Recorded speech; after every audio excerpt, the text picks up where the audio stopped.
Welcome to the deep dive.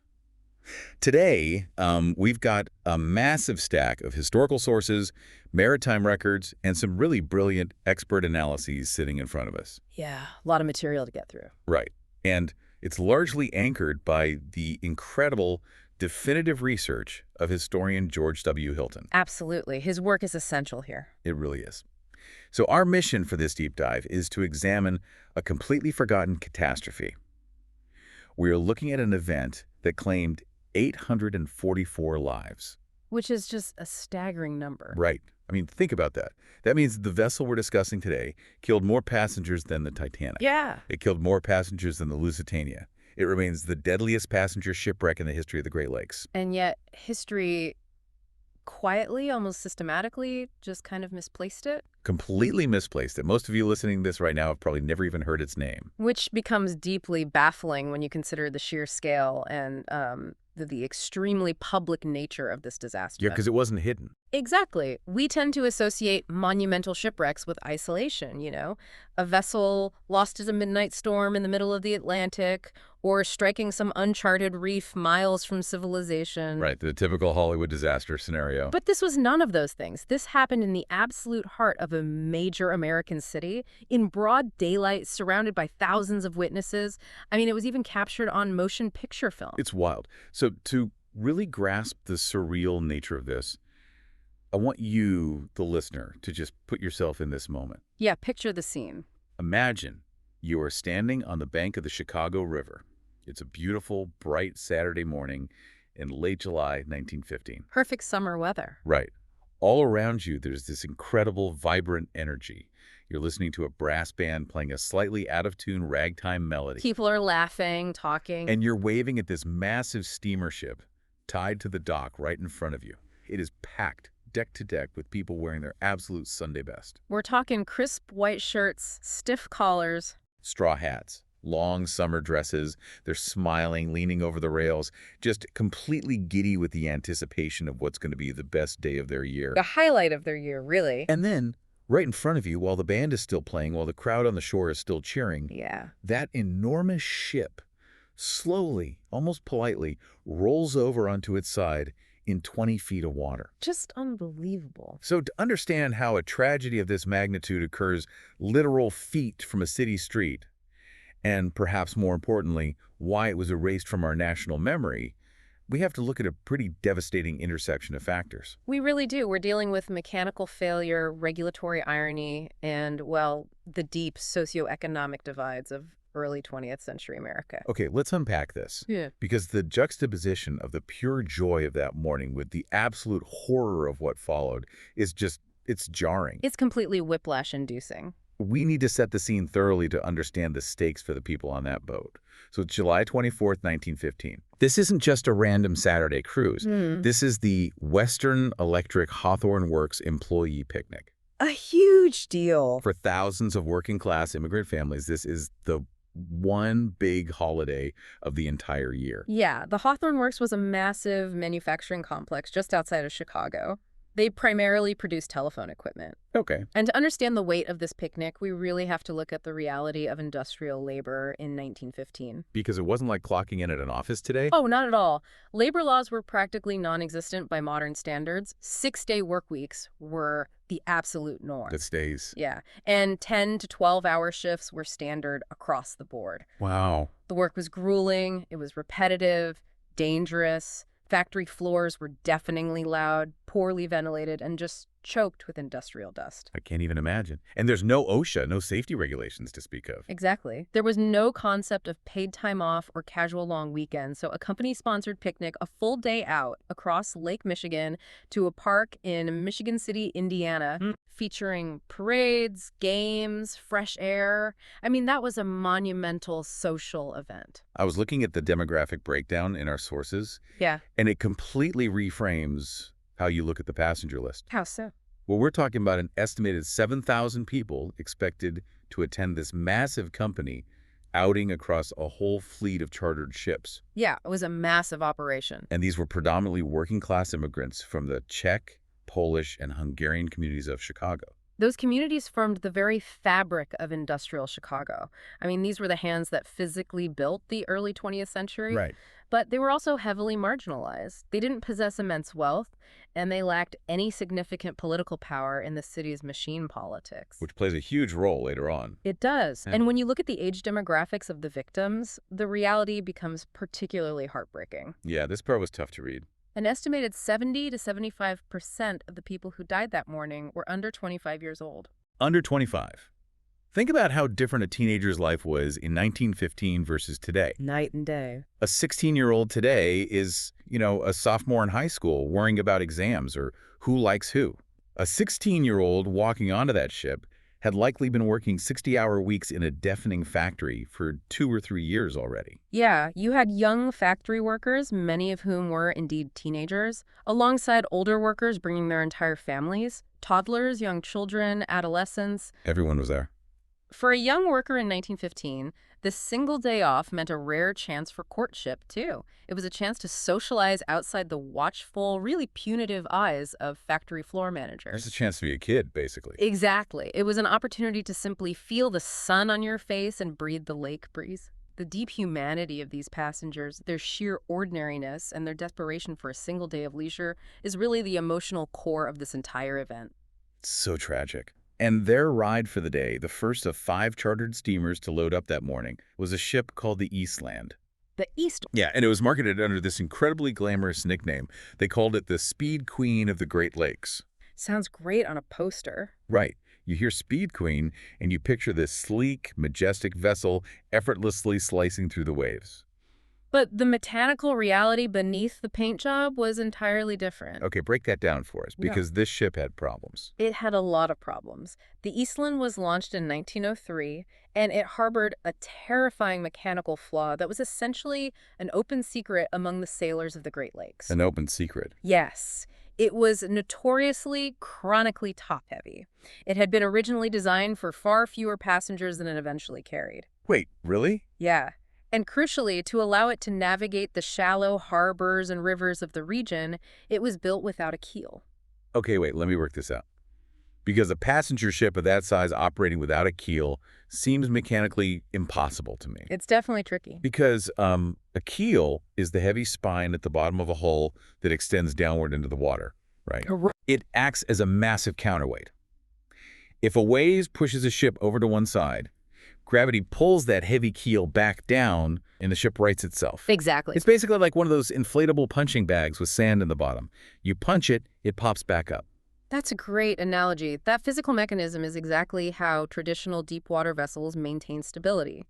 The deep, heavy keel acts as a pendulum seeking the lowest point. Right. But river-going vessels, or ships designed to navigate shallow inlets, they often omit a deep keel so they don't run aground in the mud. Makes sense for a river, but terrible for a big ship. Exactly. So to compensate for this missing counterweight, the Eastland relied entirely on a complex system of ballast tanks built into the bottom of its hull. Okay, so instead of a permanent solid weight, the crew would pump water from the river into these holding tanks at the very bottom of the ship to, artificially create that heavy center of gravity. In theory, yes. When you have a top-heavy structure sitting in the water, you have two competing forces. Okay, physics time. You've got the center of gravity pushing down and the center of buoyancy pushing up.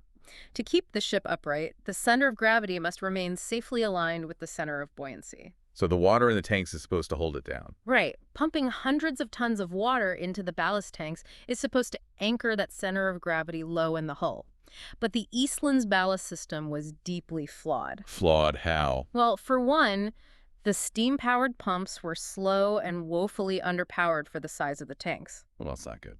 And the manifold system controlling the valves was notoriously confusing. Furthermore, if the tanks were only partially filled, the ship fell victim to what marine engineers call the free surface effect. The free surface effect. That's when the water inside the tanks isn't packed tight, so it sloshes from side to side as the ship moves. Exactly. Imagine carrying a wide, shallow baking pan filled with water across a room. Oh, I've spilled water doing exactly that. Right. The water surges to one side, shifting the weight suddenly, and it pulls the pan right out of your hands.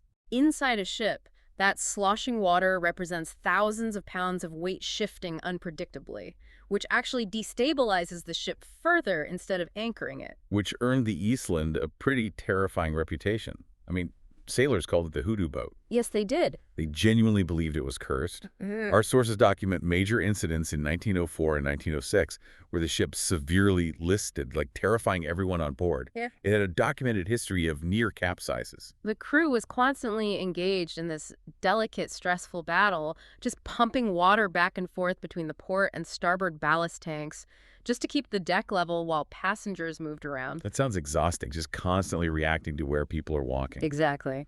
Which brings up an analysis from historian George W. Hilton that completely changes how you view this ship.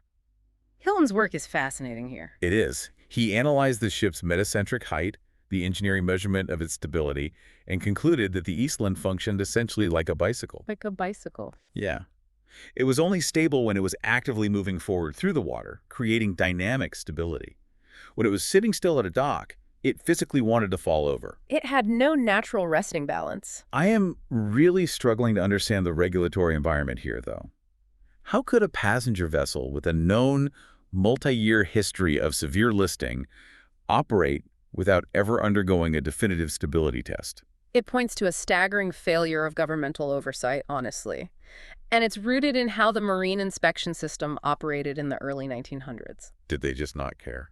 It wasn't that they didn't care, it's that the federal inspectors relied almost exclusively on visual inspections. Visual inspections. Yeah.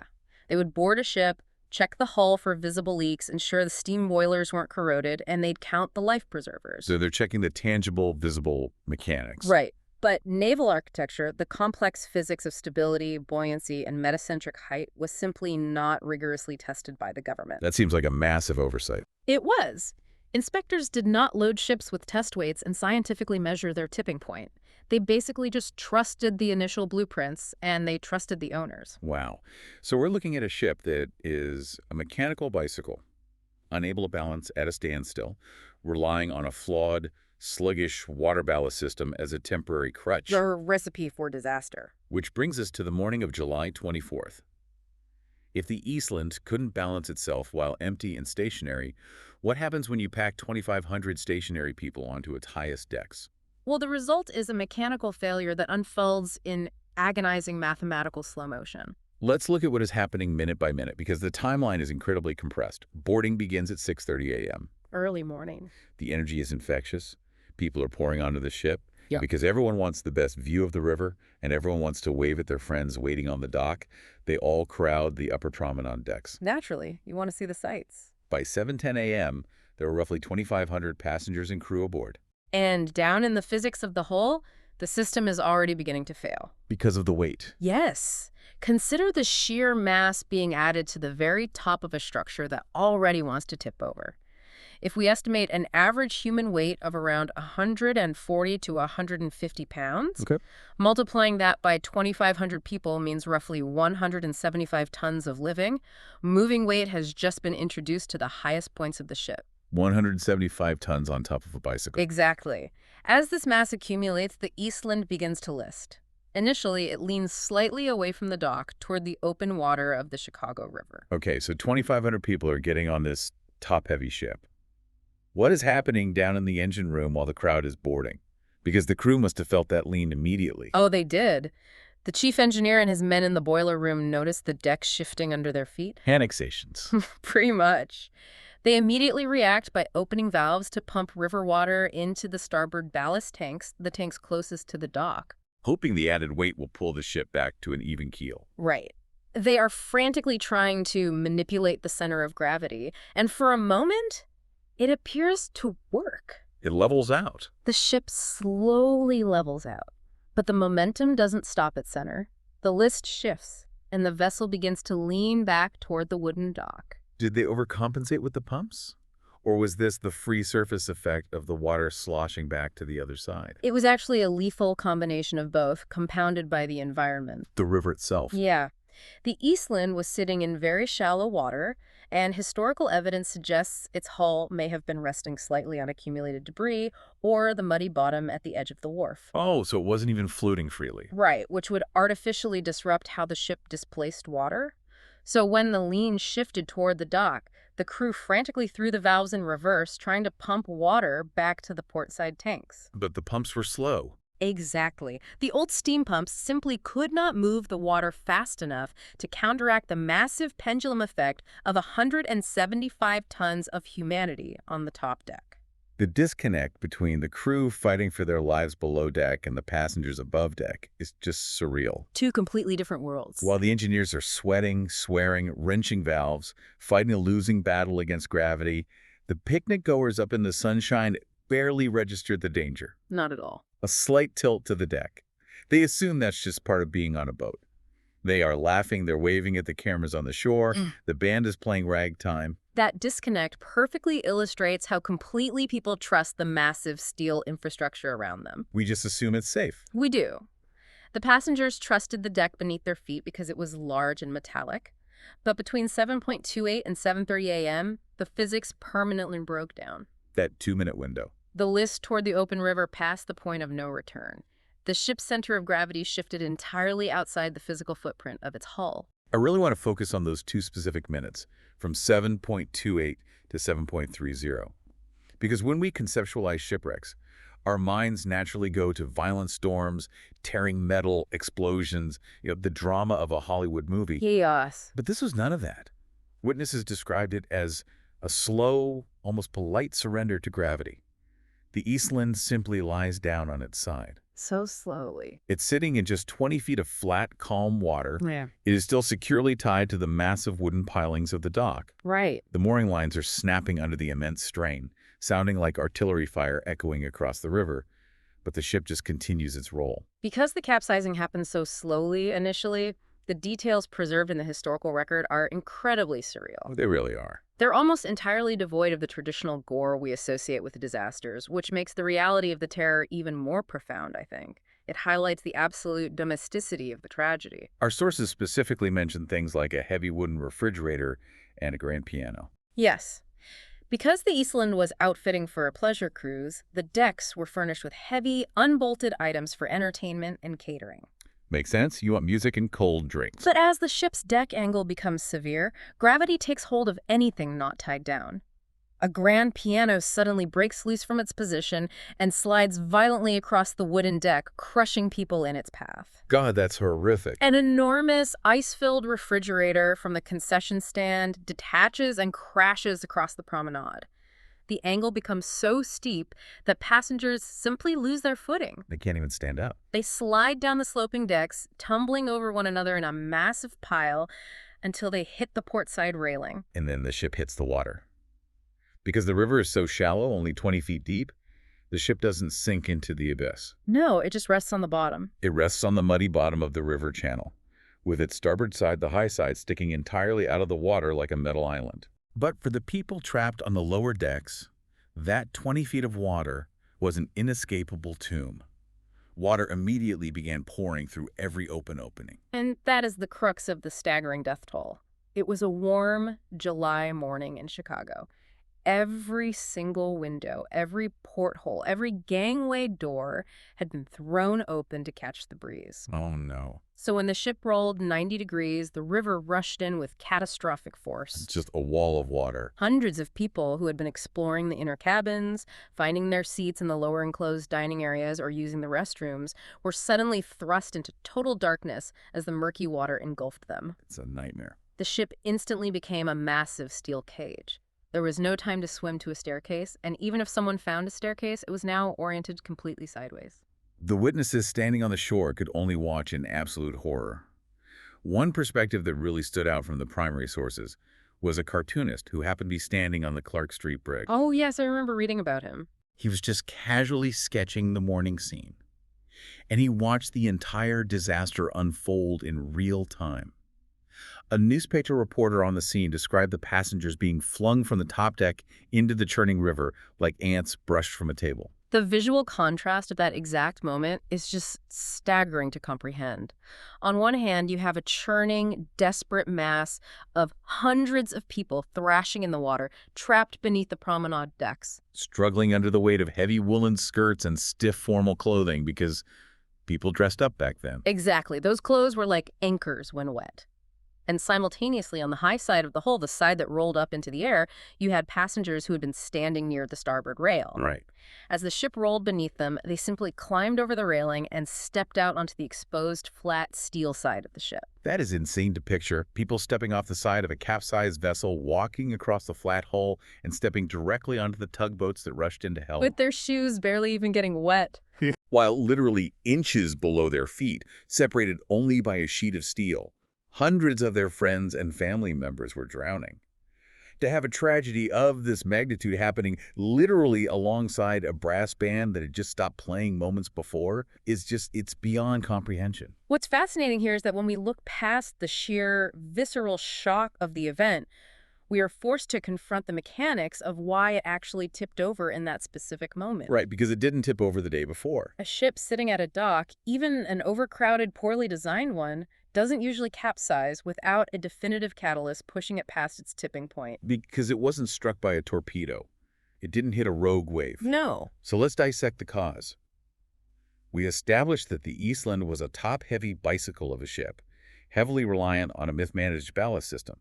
But there was one final, devastating addition to this multi-factor failure. The tipping point, literally. What was the catalyst? Because this introduces the cruelest historical irony I have ever encountered in our research. To understand the catalyst that doomed the Eastland, we have to look backward 3 years to April of 1912 and the sinking of the RMS Titanic. The ultimate maritime disaster which completely dominated the global consciousness. Exactly. Following the sinking of the Titanic, the great global outcry was focused on the severe lack of lifeboats. Because there weren't enough seats for everyone. Right. It was recognized as a catastrophic failure of safety regulations that a ship could sail without enough seats for everyone on board. Oh, yes. So, in response to that intense public trauma, governments around the world rapidly overhauled their maritime laws. In the United States, this sweeping reform culminated in the La Follette-Siemens Act of 1915. Okay. This act was championed universally as a triumph of progressive safety legislation. Its core mandate required that all passenger ships carry a full complement of lifeboats, enough physical seats for every single person on board. But wait, isn't it standard logic that every passenger should have a lifeboat? I feel like I have to push back here on behalf of anyone listening. Why is a law requiring lifeboats being framed as a problem? Well, the intent of the law was purely to save lives. Right. But the application of the law was fundamentally flawed. The legislators applied a deep ocean solution to every single vessel under American jurisdiction. Ah, a one-size-fits-all rule. Exactly, including ships like the Eastland that operated primarily in shallow rivers and along the highly populated, heavily trafficked coastlines of the Great Lakes. Where help is usually 5 minutes away. Right. So, to comply with the new strict federal safety law, the owners of the Eastland were forced to add additional heavy wooden lifeboats and massive wooden life rafts to the vessel. And because of the spatial design of a passenger ship, you don't store lifeboats in the bottom of the hull. No, you can't. You bolt them to the very highest point of the top deck so they can be lowered down. By adding those extra lifeboats, they added tons of dead weight. We are talking about heavy wooden boats, massive steel davits to lower them, and thick rope rigging. Just piling weight on top. All of this was bolted to the absolute highest point of a ship that was already notoriously top-heavy and lacked a keel. This mandated addition of weight fundamentally raised the ship's center of gravity to a critical lethal threshold. The irony is just bitter. A measure passed by Congress, meant entirely to save lives after the Titanic, is precisely what doomed the people on the Eastland. It was the final nail in the coffin. Bolting heavy lifeboats to the top deck to comply with a safety law worsened the ship's instability to the breaking point. A law meant to save lives in the freezing, fathomless deep of the Atlantic Ocean, doomed 844 people in 20 feet of warm river water. And the tragic part is, the passengers never even had a chance to use the lifeboats. No. The lifeboats themselves were the anchor that pulled them down. It is a textbook, tragic example of unintended consequences in regulatory history. The lawmakers failed entirely to consider the mechanical diversity of the vessels they were regulating. They just wrote one rule for everyone. They treated a top-heavy, shallow-draft river steamer with the exact same broad brush as a deep-keeled transatlantic ocean liner. That blind standardization created a ticking time bomb at the dock. Despite all of this hard physics, Though the metacentric height calculations, the faulty steam pumps, the massive weight of the lifeboats, there's a persistent rumor that sprang up immediately after the disaster. Oh, the stampede myth. Yes, I've seen it repeated even in modern casual discussions of the event. The myth is that the passengers themselves caused the ship to capsize by all rushing to the rail at the exact same time to wave at a passing boat or to pose for a photographer on the wharf. It's this idea of a sudden stampede that tipped the boat over. Right. We must firmly, unequivocally debunk that myth. Let's do it. It is pure victim blaming. It was a narrative highly convenient for the shipbuilders, the owners, and the inspectors. It shifts the blame from a fundamentally flawed, illegally operated machine onto the dead. The Mac just doesn't support the blame, right? How does the concept of a crowding effect actually work in naval engineering? Well, the historical records, the eyewitness testimonies, and the post-disaster engineering analyses all proved the ship was inherently unstable long before the passengers gathered at the rail. Okay. Yes, there were people waving, but people on excursion ships always wave. Of course I do. They always gather at the rails to look at the scenery.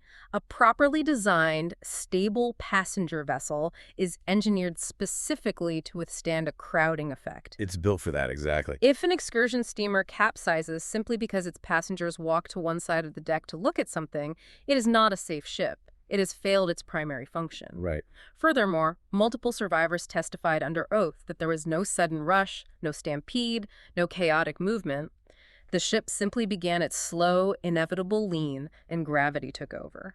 Even if every single person on board had crowded the rail, a ship with a proper keel and a functioning ballast system would not have rolled 90 degrees into the water. Absolutely not. The passengers were entirely blameless. They were simply standing on a machine that was mathematically destined to fail. The disaster was not caused by human behavior on the decks. It was caused by structural neglect, regulatory blindness, and bad engineering in the hull. So, with the physical causes of the disaster laid bare, we have to look at what happened next. Because the aftermath is just as much a part of this story. It's a massive part of it. Once the Eastland was on its side, the reality of Chicago's worst morning set in. The water was only 20 feet deep, which meant recovery efforts started almost immediately. People were right there on the shore. But that created a horrifying logistical reality for the city. The transition from a festive celebration to sheer desperation was instantaneous. Within minutes, large-scale rescue operations commenced. Nearby tugboats and other excursion steamers immediately moved in to pull people from the river. People on the shore were throwing anything that could float into the water. Wooden crates, life preservers, loose boards. Just desperate to save anyone. Rescuers literally began using acetylene torches to cut holes into the exposed steel hull of the Eastland, trying to pull people out of the dark interior. Volunteer divers, ordinary citizens, dock workers, sailors. They plunged into the filthy, murky water of the Chicago River, trying to navigate the submerged decks and find air pockets. Such bravery. But the grim reality was that rescue very quickly turned to recovery. Yeah. The majority of the people trapped in the lower decks had no access to air. They drowned within the first few minutes of the capsizing. And so began the horrific logistical challenge of dealing with 844 bodies in the middle of a bustling downtown. It's an unimaginable scale. The authorities had to establish a massive temporary morgue, and they chose the 2nd Regiment Armory. Imagine the somber atmosphere of this scene. You have this massive, cavernous military building, Huge space. and lined up on the drill floor are row after row after row of bodies, covered in blankets, canvas, or sheets. It's chilling. Families who had been waiting at home for their loved ones to return from a joyous picnic instead had to walk slowly through this echoing hall, lifting sheets, looking at the faces of the dead. It was an outpouring of civic grief that Chicago had rarely seen. You have to remember the demographics we discussed earlier. The families. Because so many of the victims were young, and because so many families attended the picnic together as their sole yearly outing, entire family lines were completely wiped out in a single morning. God, that's heavy. There are harrowing accounts of parents finding all 3 or 4 of their children laid out in the armory. There are stories of young men walking the aisles looking for their fiancés. It's just devastating. The psychological toll on the close-knit Czech, Polish, and Hungarian neighborhoods was incalculable. Whole blocks lost multiple residents. And the practical reality of death on that scale completely overwhelmed the city's infrastructure. They weren't prepared for it. By the following week, Chicago had to bury its dead in overwhelming waves. There simply weren't enough hearses in the entire city to accommodate the sheer volume of funerals. So what did they do? They were using bakery delivery wagons, private cars, literally anything they could find to transport the caskets to the cemeteries. Gravediggers were working around the clock under arc lamps. The city was practically drowning in grief. And when the families walked out of that armory, having identified their children and spouses, they naturally demanded to know who was to blame. Of course. When a tragedy of this magnitude occurs, especially one so visibly mechanically preventable, the public demands accountability. The reckoning. Or, as the historical record shows, the reckoning that wasn't. Right. Because the legal aftermath of the Eastland disaster is a labyrinth of legal technicalities that is almost as infuriating as the disaster itself. Initially, the authorities acted swiftly. The captain of the Eastland and the chief engineer were arrested almost immediately. Though it's worth noting that their arrest was largely protective in nature. Protective. Yeah, the crowds gathering at the riverfront and outside the armory were furious, and there was a very real, documented threat of mob violence and lynching against the crew. Oh, wow. Get them behind bars to keep them alive. Exactly. Eventually, formal charges were brought against the captain, the engineer, and the ship's owners for conspiracy to operate an unsafe ship. Sounds like a solid charge. The prosecutors had 844 bodies as evidence. They had the long history of the Hoodoo boat near misses. They had the metacentric data proving the ship was unstable. So, what does this all mean for the justice system's response? It means that the justice system, particularly in cases involving complex maritime regulations and wealthy corporations, often struggles to assign individual criminal blame for systemic failures. It's hard to pin it on one guy. Right.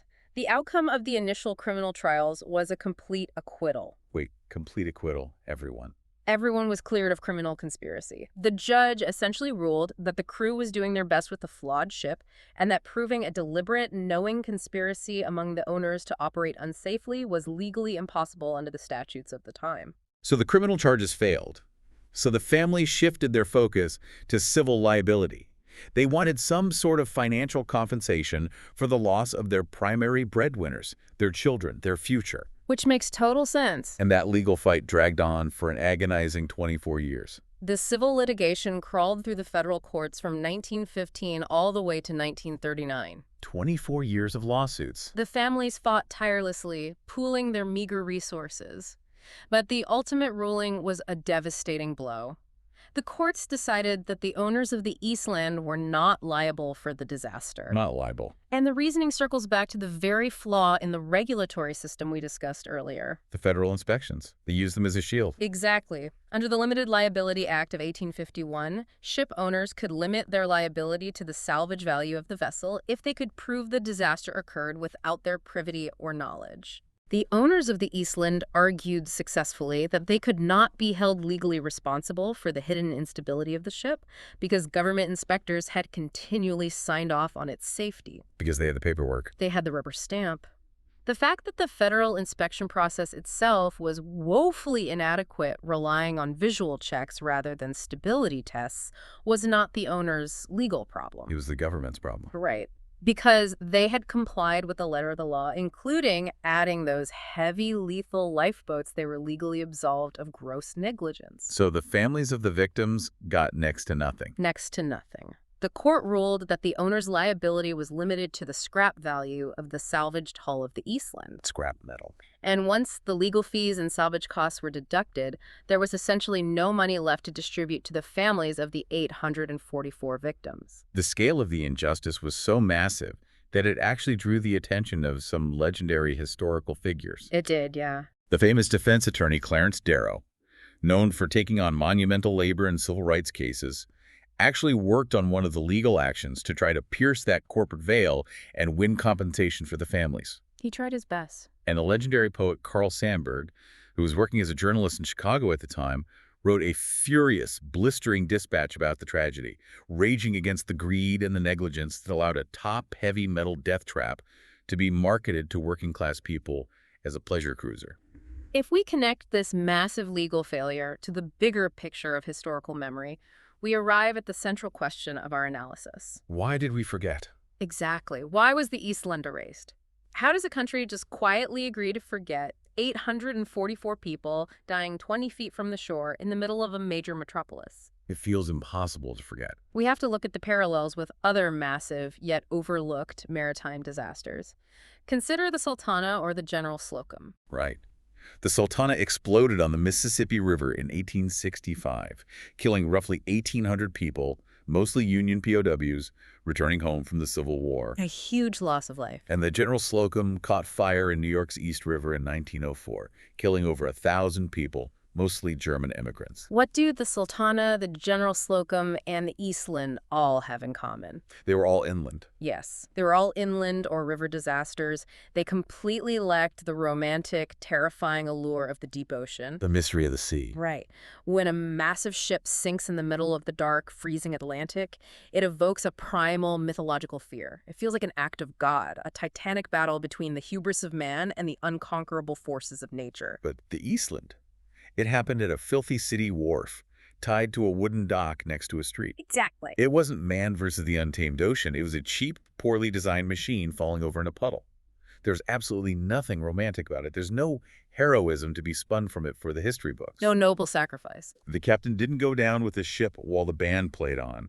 The captain stepped onto a tugboat and was promptly arrested. Furthermore, we must confront the uncomfortable realities of class and social context. This is a huge piece of it. The Titanic is remembered largely because of who was on it. It carried the wealthiest, most powerful elites of the Gilded Age. The Astors, the Guggenheims, the Strausses. The billionaires of their day. Their sudden deaths shook the foundations of the global power structure.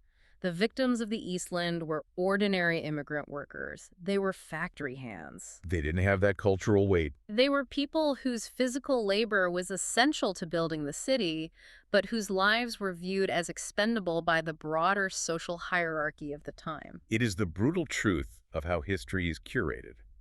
History is written by and often about the wealthy and the powerful. The deaths of 844 working-class immigrants simply did not hold the same cultural cachet as the deaths of billionaires. It's unfortunate, but it's true. And the timing of the disaster was the final nail in the coffin of its memory. The historical sandwich effect. Yeah, let's talk about the timeline. The Eastland disaster occurred in July 1915. It was sandwiched directly between two massive, world-altering legends. The Titanic and the Lusitania. Right. The Titanic had sunk just 3 years prior in 1912, completely dominating the public consciousness regarding what a maritime disaster looked like. And then, just 10 weeks before the Eastland rolled over, a German U-boat torpedoed the Lusitania. Which was a massive deal. The sinking of the Lusitania killed nearly 1,200 people, including 128 Americans, and it was the geopolitical catalyst that began pulling the United States into the horrors of the First World War. The Lusitania was an international incident with profound global implications. The Eastland was viewed as a local civic failure. It couldn't compete for headlines.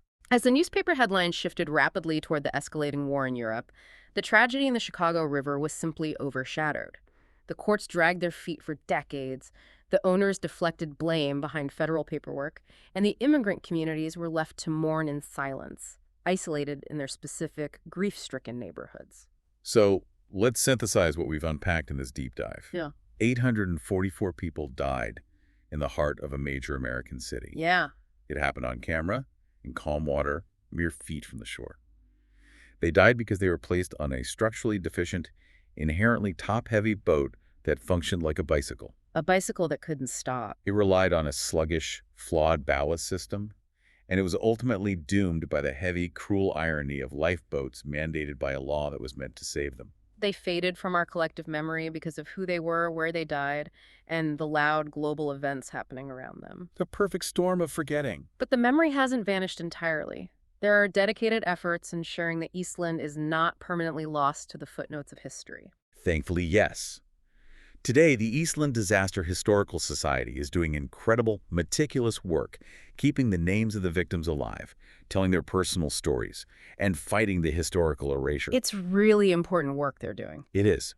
In 2015, on the 100th anniversary of the disaster, long-lost newsreel footage of the recovery effort actually surfaced, bringing the stark, visual reality of the event back into the public eye. That footage is haunting. And it wasn't that long ago that the last physical link to that morning was still with us. The last known survivor of the Eastland disaster passed away in 2014, living to the incredible age of 102. Wow. So the memory is slowly, tenaciously clawing its way back into the light. Which is vital because the story of Eastland serves as a mirror. It forces us to examine our own societal structures and our blind trust in authority. I want to ask you directly, as you were listening to this, think about how we consume history. Who gets remembered? Exactly. Whose deaths do we, as a society, decide to keep? Whose tragedies get blockbuster movies and sweeping museum exhibits, and whose tragedies get buried in legal paperwork? It's a really uncomfortable question. The story of the Eastland isn't just about a boat that fell over. It is a mirror reflecting our own persistent biases about who matters and who doesn't, about whose pain is deemed worthy of national remembrance. It serves as a stark warning about the mechanical and regulatory systems we trust blindly every single day. Because we all do it. We do. The families walking onto that dock trusted the sheer size and steel of the ship. They trusted that if a massive company offered a ticket and the federal government allowed it to operate, it simply must be safe. Which leaves us with a final, lingering thought to mull over. The Eastland owners escaped liability completely. They walked away without paying a dime to the devastated families because the ship had technically passed its inspections. The paperwork was in order. The paperwork was in order, despite everyone on the waterfront knowing it was a dangerously unstable bicycle of a ship. It forces you to wonder as you go about your week how much of the infrastructure you interact with today, from the concrete bridge you drive your car over, to the high-rise building you work in, to the municipal water system you drink from, is legally safe only because it possesses a rubber stamp inspection that no one has fundamentally questioned. What other bicycles are we riding today? Trusting them with our lives simply because they haven't stopped moving yet. Think about that the next time you hear a brass band playing on a warm summer morning.